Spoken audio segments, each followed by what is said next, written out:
My husband left our 5-year-old son alone in the car, rushing off to see his secretary, who was sick with a cold and fever. Under the blistering heat, my son's breathing became harder, and he called me for help. At the same time, the secretary's mother, along with a group of people, showed up at my house, accusing me of being the other woman. They forced me to the ground and assaulted me. They said they'd teach me a lesson in morality and how to behave. They destroyed everything in my home, even the phone I was holding tight, and in the end, my son suffocated in the car. I ended up handling my son's funeral alone, enduring the pain and deciding to pursue legal action. No one would escape punishment, not even my husband who caused this tragedy. Just now, I got a message from my husband, saying he had picked up our son and they'd be home soon to celebrate my birthday. I had decorated the whole house, excited and waiting for them to arrive. He said he'd be home by 3 p.m., but it was almost 5 p.m. and there was still no sign of them. Suddenly, I felt a sharp pain in my heart, though I couldn't understand why. Then my phone rang. It was my son's smartwatch. I answered without speaking, but there was no response. His faint breathing, like his last gasps, sent a wave of terror through me. "Mom, I feel sick," he whispered. "Honey, what's wrong? Where are you?" I asked frantically.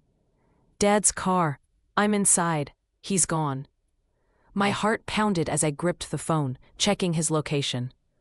When I saw where he was, fury and panic overwhelmed me. He was at Golden Garden, the complex where Kevin lived. Could he have gone to see her again and left my son in the car? The temperature in Phoenix had reached 104 degrees Fahrenheit. He left our son in the car under that kind of heat. I kept the call going with my son while anger, fear, and shock consumed me. Without changing clothes, I threw on my slippers and ran out in my pajamas. As soon as I opened the door, I found a group of angry relatives waiting for me outside. Their faces were twisted with fury and disgust, staring at me like I was filth. They blocked my way, but I didn't have time for their drama. My only focus was saving my son. I tried calling the police, telling them to send officers to Golden Garden, but before I could finish, a fierce-looking woman smacked the phone out of my hand. "It's her! My daughter sent me her photo. It's definitely her," she yelled. "Ladies, block her. Don't let this mistress escape." The woman snatched the phone from my hand and smashed it to the floor. I was confused and enraged as she cursed me, calling me a mistress. All I wanted was to pick up my phone and save my son. But before I could, the woman yanked my hair and lifted me off the ground. "You dirty bitch! Trying to call for help, are you?" She slapped me hard across the face. The sting and burning pain made my vision blur, and blood dripped from the corner of my mouth. Before I could even comprehend what was happening, she slapped me again. My ears rang, and dizziness overtook me as I stumbled against the wall. 2 large women grabbed my shoulders, dragging me back into the house. "What are you doing? Let me go! I'm not the mistress. My son is in the car. He needs me." Before I could finish, the lead woman kicked me in the stomach, sending me crashing to the floor in pain. "You mistresses are all the same," she spat. "You claim innocence while ruining other people's lives." She kicked me again, harder this time. "Do you even know who I am? I'm Gwendolyn's mother." The words hit me like a pun of bricks. Gwendolyn's mother? The audacity made my blood boil. I was the legal wife, and her daughter was the mistress. Yet here she was, treating me like I was the other woman. I wanted to shout the truth at them. But before I could say a word, another woman kicked me, sending sharp pains through my chest. I gasped for air as they insulted me, dragging me by the hair into the bathroom. They filled the bathtub with water and shoved my head under before I could resist.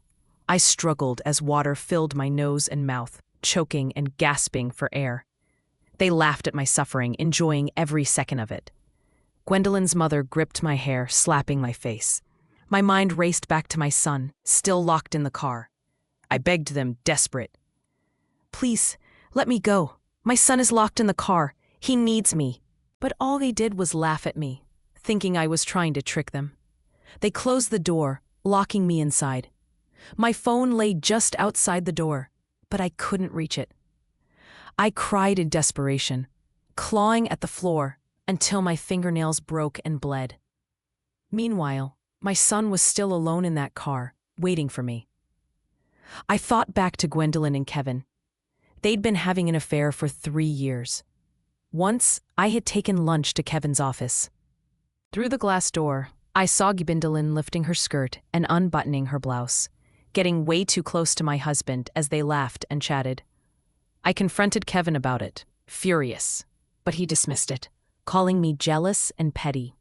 "She's my secretary, and we're talking business," he said. "Only someone with a dirty mind would think otherwise." Back then, I still loved him. I let it slide, even though he promised me he'd never betray me. But Gwendolyn wasn't content with that.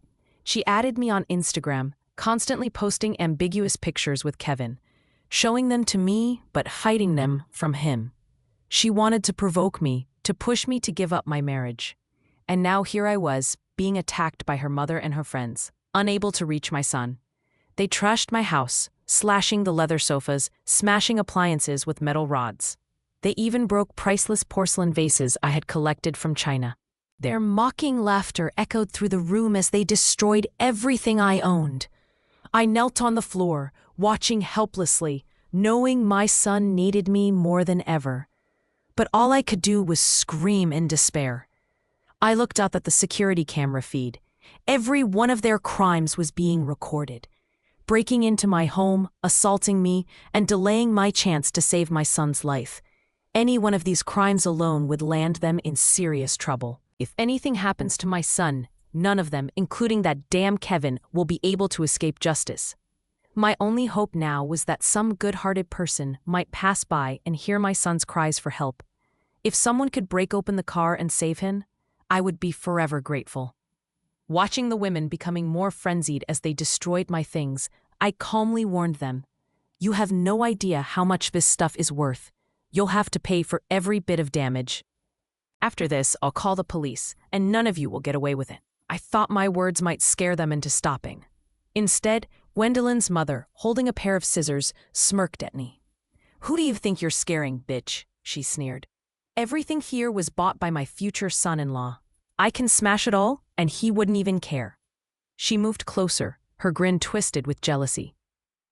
"No, I want to see, without that pretty face of yours, how are you going to keep flirting with men?" She grabbed a fistful of my long, wavy hair and started hacking at it with the scissors. Her cruel smile widened as she cut, enjoying my pain. I fought back, roaring in desperation like a lion trapped in a cage. My hatred for them grew stronger with every passing second. I wished I had the strength to fight them all off.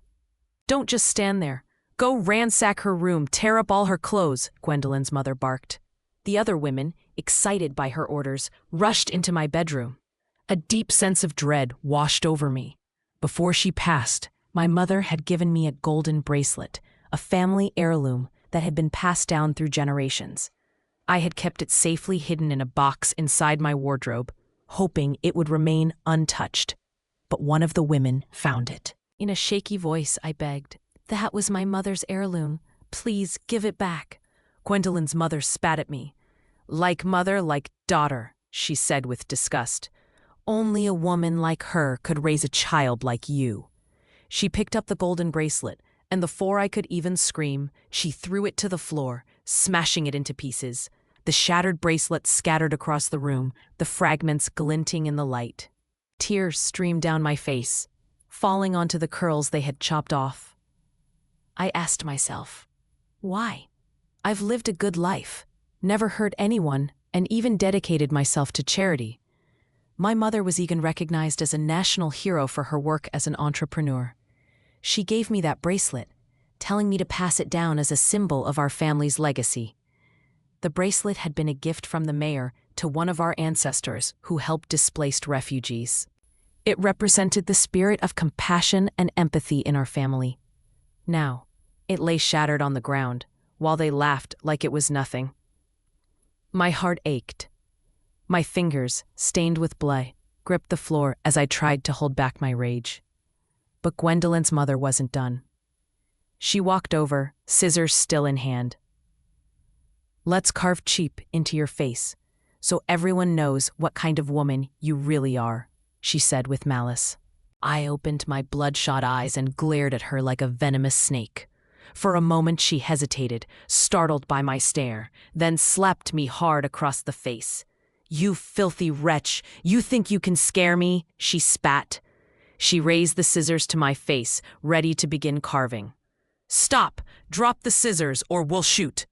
Suddenly, the door burst open and a group of police officers stormed in, catching everyone by surprise.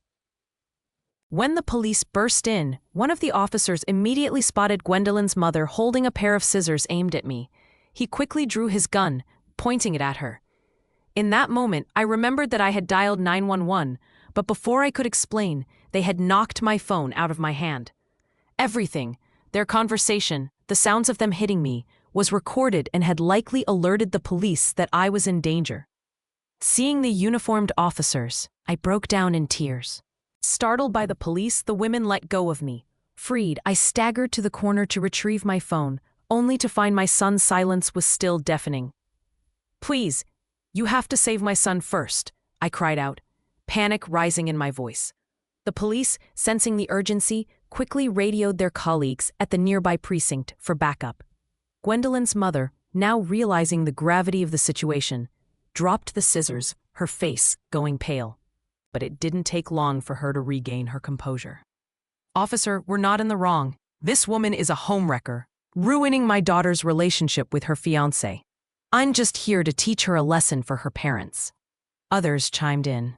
"Yeah, someone like her needs to learn her place. See, now she's quiet and learned her lesson." Ignoring their taunts, I slowly stood up and approached her. My hand was numb from pain, but I raised it and slapped her hard across the face. "You'll find out soon enough whether I'm the other woman or not."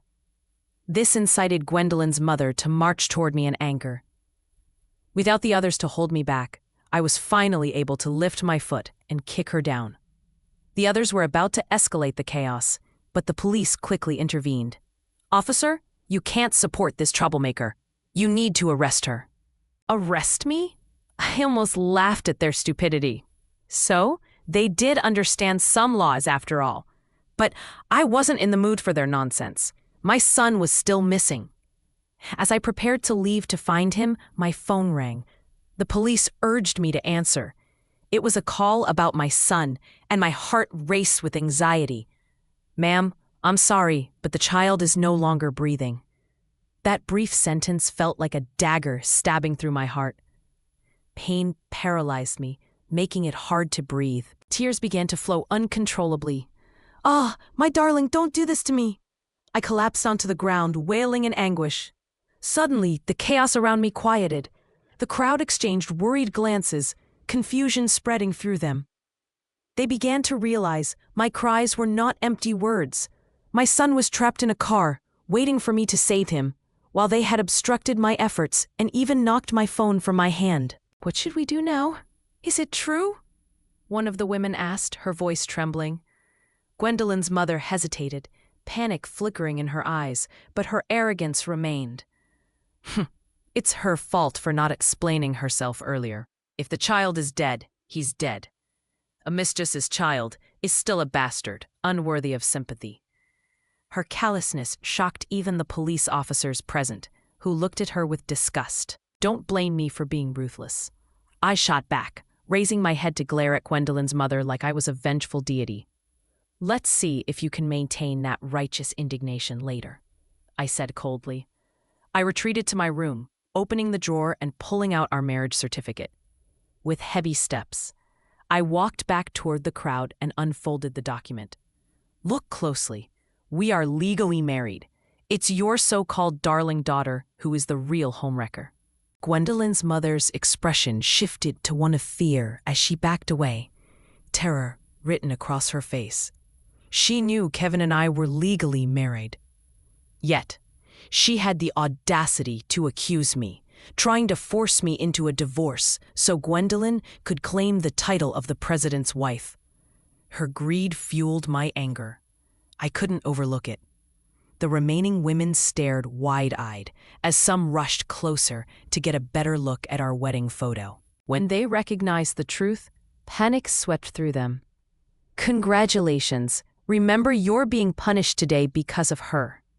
She misled you all, knowing we were legally married, while helping her adulterous daughter and calling me the mistress. As I spoke, the women's gazes turned to Gwendolyn's mother, their eyes blazing with rage as she retreated against the wall, cornered. Her guilty demeanor confirmed my words. She had always known the truth, yet incited the others against me. The police added fuel to the fire. You all barged into a civilian's home and caused chaos, injuring people in the process. And you obstructed someone from saving a life in danger. Not even the best lawyers could help you now. I picked up the shards of the shattered golden bracelet from the floor, my voice icy. You destroyed my priceless antique porcelain and my family's golden bracelet. Those items were treasures given to us by the mayor. The remaining clothes and jewelry are luxuries, and even if you serve time, you can't compensate for the damage. At the mention of compensation, they began to distance themselves from Blaine, denying any wrongdoing. There's no evidence we did anything, they shouted. There are security cameras, I reminded them. In a panic, they all turned to the wall, spotting an inconspicuous security camera aimed at the living room. Suddenly, they began to fervently deny any responsibility. It's not our fault, she led us to do it. If anyone should be arrested or liable, it's her. They pointed fingers at Gwendolyn's mother, frustration bubbling over. But she wasn't about to back down. Puh, you were the ones who called me and told me not to hold back. If anything's broken, we all share the blame. You can't pass off the responsibility. The atmosphere became chaotic as Gwendolyn's mother switched from fear to her usual combative attitude, arguing fiercely with the other women. Suddenly, the scene erupted into chaos. The women, enraged by Gwendolyn's mother's attitude, threatened to beat her to a pulp, disregarding any consequences. Even the police struggled to restore order as the crowd swarmed around Gwendolyn's mother, throwing punches and kicks. I'm going to sue every single one of you. Not a single one will escape justice, I threatened, despite my injuries. But the pain in my body was nothing compared to the devastation in my heart. Tears streamed down my face as I jumped into my car and drove off, dust swirling behind me. Inside, I felt like my heart was being torn apart. At the hospital, I walked into the ER and saw my son's small body lying alone on the operating table, desolate and still. My legs gave way, and I fell to the floor, sobbing uncontrollably. I crawled toward him, trembling fingers reaching out to touch his little face. Just that morning, he had smiled at me before leaving the house, but that last smile now felt like a permanent goodbye. I couldn't bear the thought of how scared and helpless he must have felt, trapped inside that car. His father had left him there while he went to see Gwendolyn, and even now his phone was still switched off. I don't know how long I cried before waking up in the middle of the night, my eyes feeling as if they would go blind from the tears. Just then, an unread message popped up on my phone. It was an Instagram message from Gwendolyn, and she was openly mocking me. So what if it's your birthday? The one he loves now is me. If I were you, I'd have some shame and divorce in as soon as possible. The ones who aren't loved are just the mistresses. You see, I just had a little cold, and he was so worried he came to take care of me. Even when you and your son called, he refused to answer. Haha. She had sent several photos, each showing Kevin tenderly taking care of her, feeding her medicine with a loving smile. As I held the phone tightly, I wondered if he had ignored our calls, not wanting to disrupt their little world. That thought filled me with overwhelming resentment toward him. Gwendolyn was shameless, but it was his indifference that allowed this to happen. This despicable couple. I, Lauren, will never let you go. After daybreak, I found myself alone, grappling with the aftermath of my son's tragic fate. Sitting on the doorstep of our home, I held his urn tightly, tears streaming down my face as I mourned his loss once more. Just then, my husband, who had been absent for 2 days, finally made his appearance. From a distance, I could see the anger etched on his face, directed squarely at me. "Lauren, have you lost your mind? Why did you get someone to smash my car?" I had only left Brandon in the car for a little while. Gwendolyn was sick from overworking, and as her boss, I had to check on her. "Was that so wrong?" he ranted. "And you need to let it go and have the police release Gwendolyn's mother. You were blinded by jealousy, so you had her beaten up and then falsely accused her of damaging your things. You're vicious," he continued, firing questions at me without a pause. Not once did he mention our son. Not once did he acknowledge what had happened to him while forgotten in the car. Holding my son's ashes, laughter suddenly bubbled up from within me, mingled with tears that I didn't bother to wipe away. This was the man I had devoted my heart and soul to for 7 long years, and now all I felt was disgust and weariness at the sight of him. Our marriage had finally reached its breaking point. "Kevin, while you were busy administering medicine to Gwendolyn, did you receive a call from our son?" I asked, my voice cold and hard. "Now is not the time to ask that. The issue is getting Gwendolyn's mother released," he began. Did you not?" I interrupted, my voice rising in volume. This was the first time in years of marriage that I had unleashed such fury at him. Stunned, he nodded reluctantly. "Yes." The confirmation pierced through me like a dagger. I silently placed my son's ashes down, then raised my foot and kicked hard at the back of Kevin's legs. He crumpled to the ground, exclaiming, "Have you gone mad? You hit people even when you were wrong?" Right. I had truly gone mad. I swung open the door, and propelled by some unknown force, I yanked Kevin's hair and dragged him inside. He raised a hand as if to retaliate, but he didn't follow through. "You've lost your mind, haven't you?" he shouted. As he cursed, he finally noticed the chaos in our home, shattered pieces of antique porcelain scattered across the floor. His eyes widened in disbelief. Did we have a break-in? I backhanded him, pulled out my phone to show him the recorded video. "Your beloved encouraged her mother to come and thrash me, painting me as the homewrecker." Kevin's eyes filled with shock as he watched the footage. The video lasted over 20 minutes, during which his expressions shifted from astonishment to anger, then finally to a dumbfounded silence. Gently, I picked up my son's ashes again, carefully wiping the dust off the top. But my eyes held a silent hatred that I couldn't conceal. After he finished watching, Kevin slumped to the ground, whispering, "It's impossible. It can't be like this." I squatted in front of him and slapped him hard across the face. "Slap. This slap is for my son. While he was waiting for rescue in your car, you heartlessly hung up on his call to care for your mistress. Slap. This slap is for not bothering to get the facts straight and coming back to pressure me into freeing the accomplice who obstructed me from saving our son. All of you deserve to die. I'll have my lawyer send you the divorce agreement later. You'll leave with nothing. Don't bother going to the office. Pack your things and get out of my house. Go be with your mistress."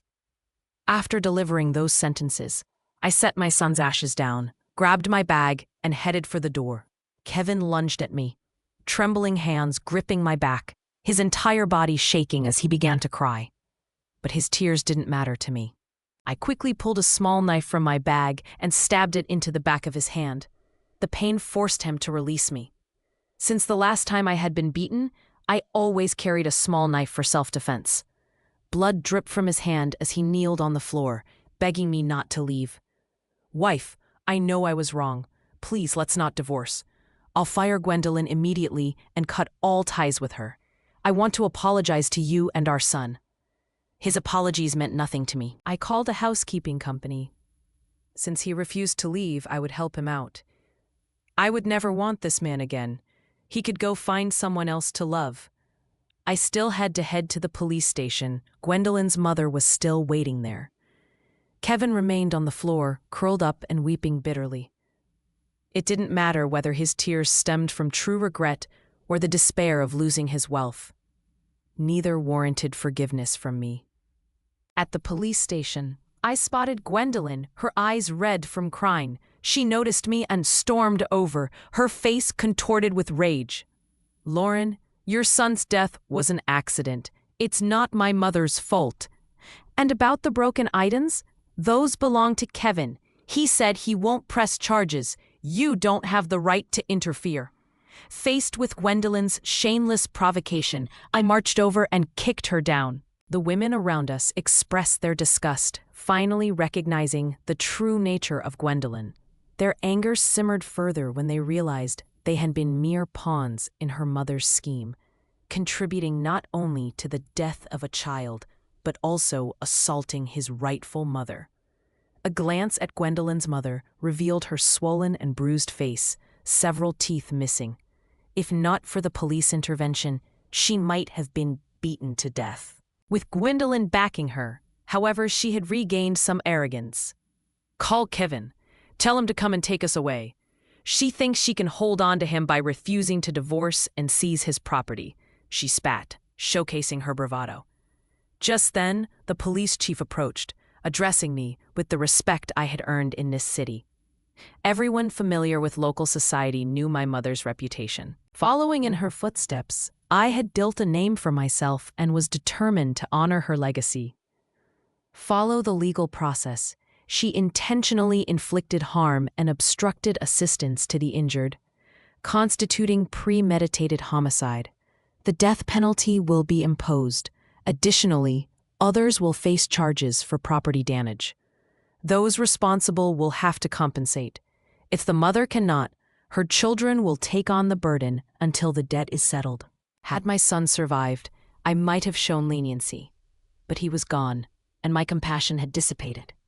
I had warned them before, yet they had chosen not to believe me, blindly supporting Gwendolyn's mother in her misdeeds.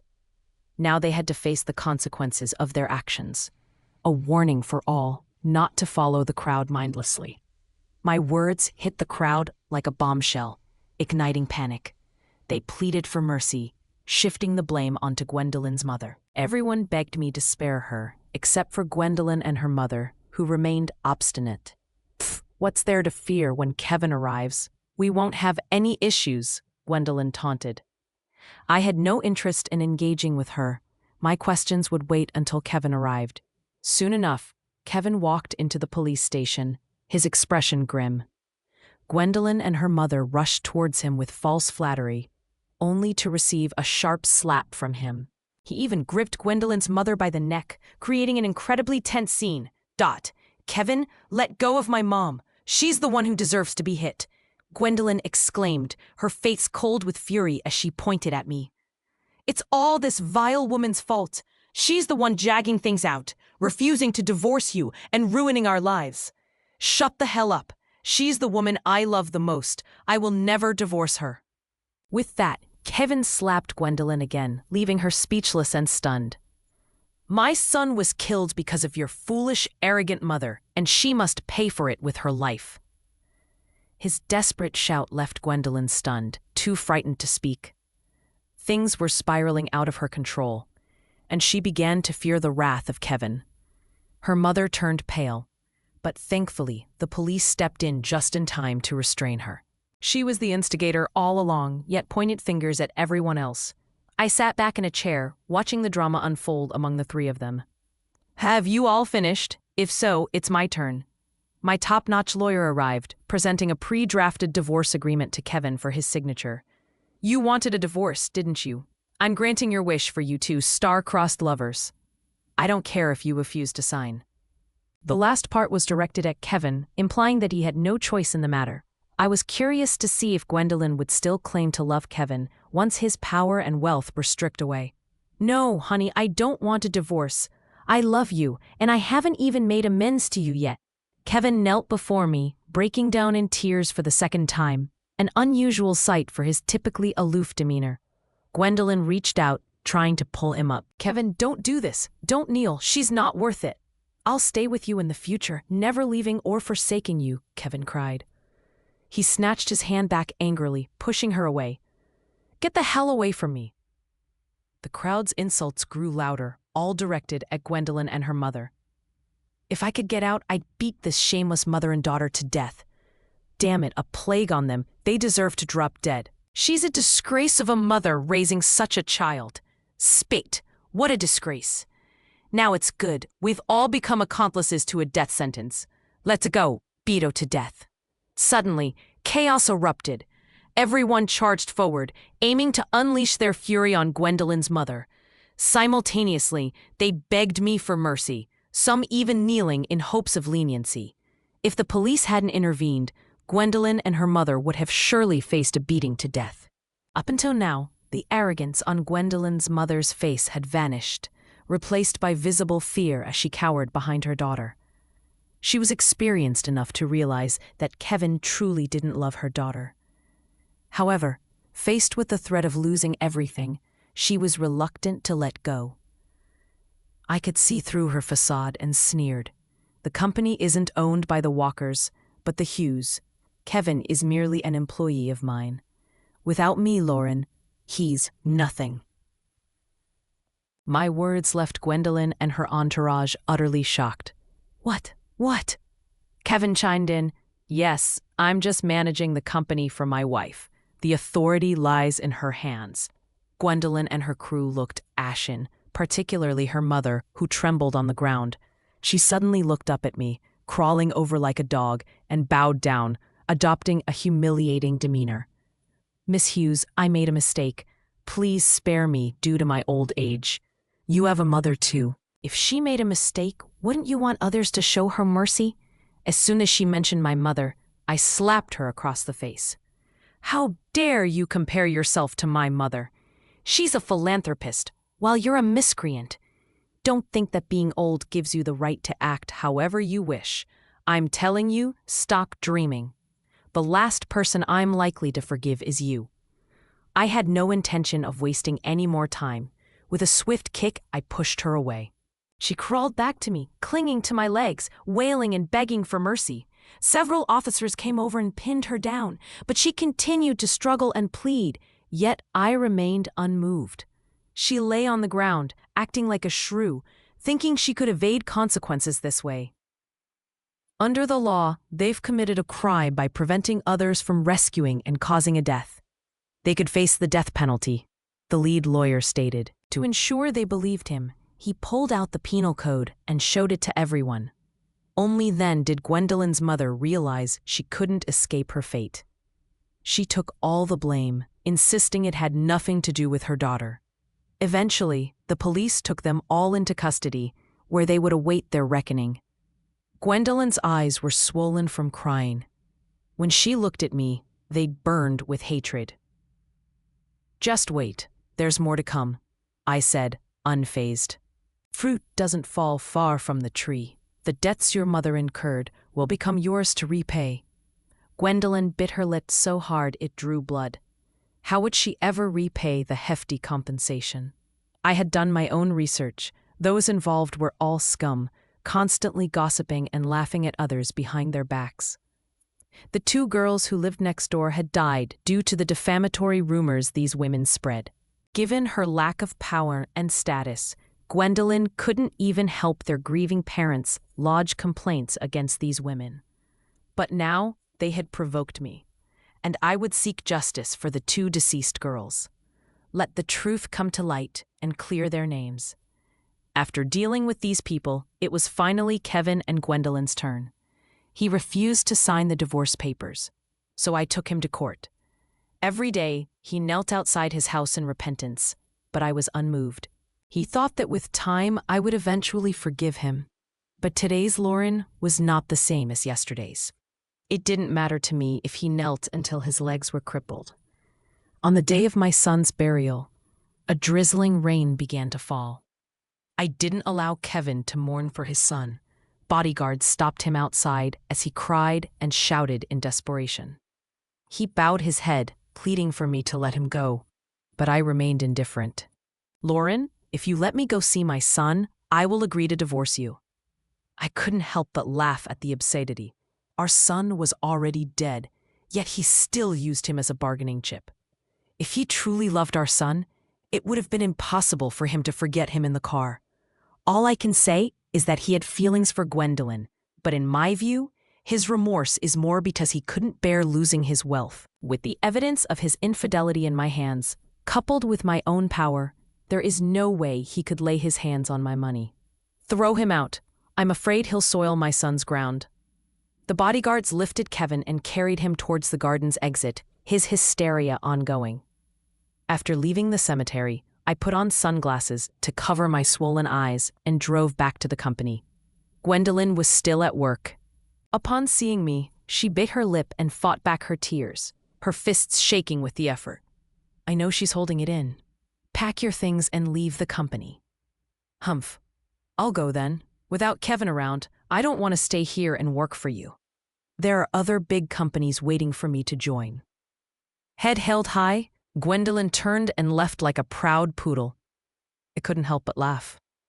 Her arrogance was just too much. Offending me, she'll find no company that will dare to hire her. They could even blacklist the two of them from the whole industry. Without money, I doubt she'll dare to continue being so brazen and domineering. 3 days later, Kevin could no longer hold on and collapsed heavily outside the cemetery. When he woke up, he called me and promised to go to the family court with me. Without a second thought, I drove straight to the family court. Kevin was already waiting for me outside the court's door. In just a few days of not seeing him, he had become frighteningly thin. His black hair was now speckled with white, and his arms were covered in wounds from a knife. This was his way of punishing himself. I remained unmoved, striding in coldly with him closely following behind. When I saw him sign his name, I felt a great burden lifted. Having obtained the divorce certificate, I left without delay. Even when Kevin gave me a desperate look, I remained indifferent. Gwendolyn had experienced multiple rejections while searching for a job. Not a single company dared to hire her. No job meant no income. She didn't have money to repay me. She still had to live and eat. Up until this point, she no longer had the haughty attitude of the past. Her demeanor had turned very humble. When Kevin had also run out of money, Gwendolyn left him out of exhaustion. Not long after, he disappeared from the city, and no one knew where he went. When I saw Gwendolyn again, it was already a year later. I went to the hospital to visit a friend and saw her all alone in the corridor. She had been beaten to the point of miscarriage, and no one came to pick her up from the hospital. She limped out of the hospital alone, dragging her battered body. I heard she had taken shortcuts in life, playing the third party in someone's marriage. When the wife found out, she brought people to her door, subjecting her to unprecedented torture. Gwendolyn was almost driven to the brink of madness. She saw me too, and her eyes were as venomous as ever. "Lauren, all of this is your fault," she roared at me, ignoring the severe pain in her body. She took a fruit knife from her bag and lunged at me. I stood still, just waiting for her to make a wrong move. Before the knife could reach me, my bodyguard from behind subdued her. "Let go of me, damn it! I'm gonna kill her! I'm going to kill her!" "Take her to the police station along with the knife from the ground, as evidence, and charge her with attempted murder." As she was taken away, she was crying hysterically. Just then, the phone in my bag rang. It was an unfamiliar number. After I picked up, I found out it was a call from a hospital in another city. It turns out Kevin had an accident. "Miss Hughes, the patient keeps calling your name. He wishes to see you," they said. "Sorry, but I don't know this person." I hung up the phone and put it back in my bag. Whether Kevin lives or dies is none of my concern. After leaving the hospital, I bought a small cake and went to the cemetery to visit my son. Today is his Memorial Day, also my day of sorrow. I can never forgive them. The end.